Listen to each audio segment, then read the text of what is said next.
Peut-on ce soir aller plus loin dans les bonnes nouvelles? Invité de ce 19h en direct de nos studios de Saint-Pierre, Éric Sparton, président de la Ligue de Surf, bonsoir.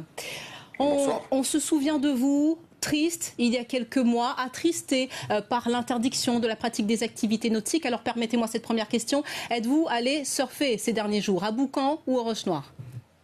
Eh bien, écoutez, je n'ai pas encore eu l'occasion d'y aller. C'est vrai que j'ai eu d'autres prérogatives à faire. Évidemment que je vais essayer de me remettre à l'eau assez rapidement, parce que vous avez vu que, au niveau de Boucan, en tout cas, le dispositif a été victime de son succès. Alors d'autres prérogatives, permettez-nous cette indiscrétion. Seriez-vous déjà en train de travailler à l'organisation de nouvelles compétitions ? Oh, vous savez, on va commencer étape. J'ai toujours été, ça a été ma stratégie étape par étape. On va démarrer dans un premier temps sur des épreuves régionales, parce que nos missions à nos ligues restent quand même le haut niveau et l'accessibilité au championnat de France.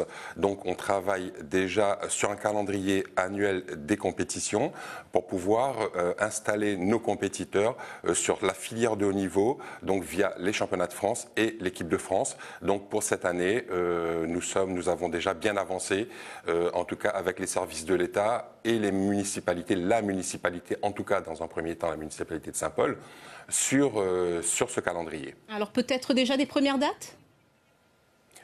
Eh bien, on espère qu'au mois de mars, on pourrait démarrer. Mais vous savez, après, sur les autorisations, il y a une partie administrative. Donc là-dessus, comme vous avez vu au niveau du filet, où toute nouvelle,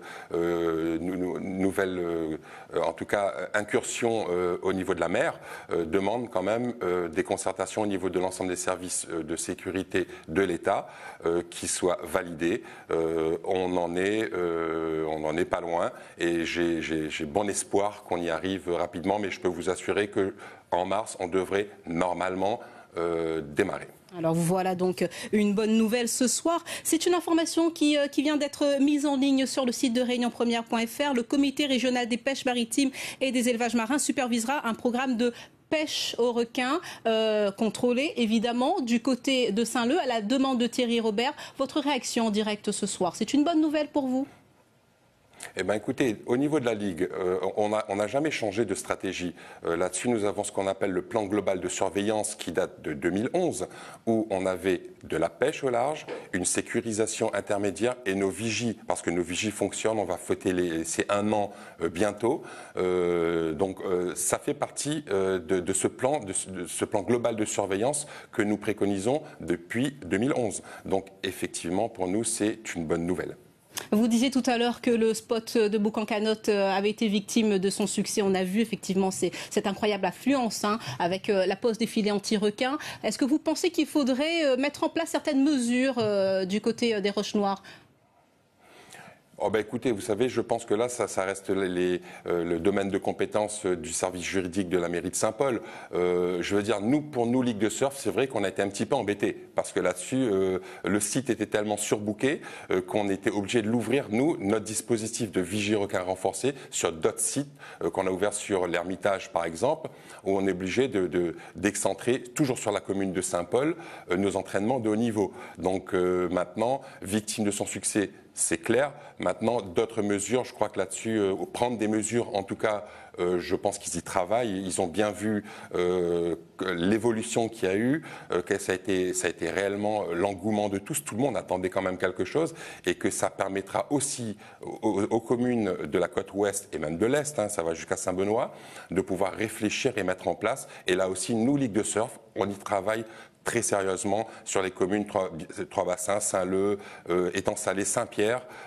Saint-Joseph et Saint-Benoît, avec les différents services concernés pour pouvoir développer. Et chaque site, vous savez, chaque site a des spécificités. Ce qui fait que ce qu'on peut faire sur la commune de Saint-Paul ne pourra peut-être pas forcément être la même sur les autres communes. En tout cas, on y travaille très sérieusement. Merci. Et on va y arriver. Mais vous savez, c'est parti et on y croit. Voilà, maintenant, juste une chose, c'est que c'est vrai qu'au niveau des écoles privées, là maintenant, il faut qu'on y travaille très sérieusement. Parce que là, on a bien vu qu'au niveau des shapers, on a bien vu qu'au niveau des magasins, des surf shops, que l'activité redémarre. mais maintenant, au niveau de l'activité des écoles, c'est une de nos priorités. Sur nos 14 écoles, il nous en reste que 2. Merci Éric Sparton. On a entendu votre appel ce soir et donc cette bonne nouvelle des premières compétitions de surf peut-être dès le mois de mars. Éric Sparton, président de la Ligue de surf avec nous en direct de Saint-Pierre. Pour ça qui n'aime pas la glisse, Néna, la pêche, cela